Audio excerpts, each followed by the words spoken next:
Howdy folks, my name is Miles, but my friends call me Monkey. How do you choose the perfect survival knife? I don't know, let's find out. Now, most people think that you need a gigantic 12-inch Bowie-style knife when you're in the woods, but that's commonly referred to as a Rambo complex. The woodsman's knife should be able to excel at a couple things, mainly things of a smaller knife, such as cutting camp food, carving, and miscellaneous cutting, such as cutting string.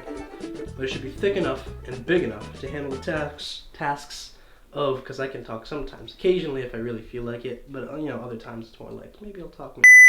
But it should be big enough and thick enough to handle the tasks of a larger tool, such as a saw or an axe. Alright, so let's talk about Monkey's personal preference on fixed blade knives. The belt knife has to be fixed blade. The blade should be 4 to 5 inches long. The thickness should be anywhere from 1/8 of an inch thick to 1/4 of an inch thick.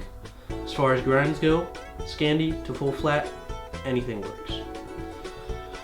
Your knife must be full tang, which means that the steel runs the whole way through the handle. As far as handle material goes, anything from rubber to micarta to wood works.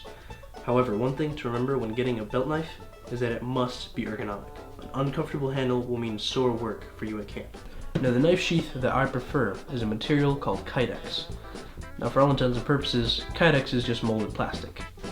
Now, plastic sheath is superior to leather for a couple of reasons. Number one, it's molded to the knife, which means that when you press the knife in, you get a click, which means that knife is not falling out. Second of all, it's completely waterproof. Total bonus. And last of all, what's the last one? There's something really, really good. Now, the knife that I use is a GSO 4.1, manufactured by Survive Knives out of Pennsylvania.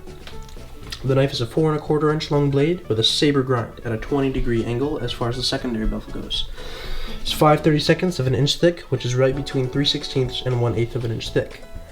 The knife is full tang and skeletonized, which means that there are large holes here and here, which means that the weight of the knife is lowered.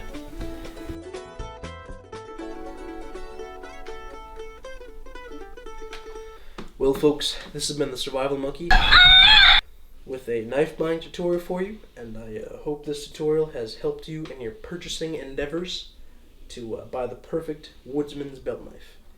And remember folks, happy shopping, happy hiking.